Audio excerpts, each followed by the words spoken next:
கள்ளக்குறிச்சி மாவட்டத்தில் பல்வேறு இடங்களில் மழை பெய்து வருவதால் மக்களின் இயல்பு வாழ்க்கை பாதிக்கப்பட்டிருக்கிறது. உளுந்தூர்பேட்டை, திருக்கோவிலூர், சின்னசேலம் மற்றும் கள்ளக்குறிச்சி மாவட்டத்தின் முக்கிய நீர்பிடிப்பு பகுதியான கல்வராயன் மலை உள்ளிட்ட பகுதிகளிலும் அநேக இடங்களிலும் பரவலாக மழை பெய்து வருகிறது. இதுகுறித்த கூடுதல் தகவல்களை தருகிறார் எமது கள்ளக்குறிச்சி செய்தியாளர் பிரசாந்த். கள்ளக்குறிச்சி மாவட்டத்தில் இடைவிடாத பெய்து வரும் மழையால் பொதுமக்களின் இயல்பு வாழ்க்கை பாதிக்கப்பட்டுள்ளது.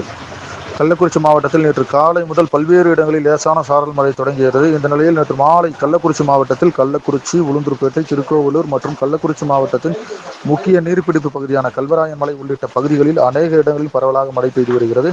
கள்ளக்குறிச்சி நகரத்தில் நேற்று மாலை தொடங்கிய மழை விடிய விடிய தற்போது வரை இடைவிடாத பெய்து வருகிறது. இதனால் பொதுமக்களின் இயல்பு வாழ்க்கை பெரிதும் பாதிக்கப்பட்டுள்ளது. மற்றும் பல்வேறு இடங்களில் பலத்த சூறைக்காற்று வீசியதில் மரங்கள் சாய்ந்தன. இந்த நிலையில் திருக்கோவிலூரில் சுவர் இடிந்து விழுந்ததில் 7 செம்மறி ஆடுகள் பரிதாபமாக உயிரிழந்தன. தொடர்ந்து நீர்பிடிப்பு பகுதியான கல்வராயன் மலை பகுதியில் பெய்து வரும் கனமழையால் கச்சிராயபாளையம் கோமிகி அணை தனது முழு கொள்ளளவை எட்டிய நிலையில் அணைக்கு வரும் 800 கன அடி நீர்வரத்தை அப்படியே ஆற்றின் வழியாக வெளியேற்றப்பட்டு வருகிறது.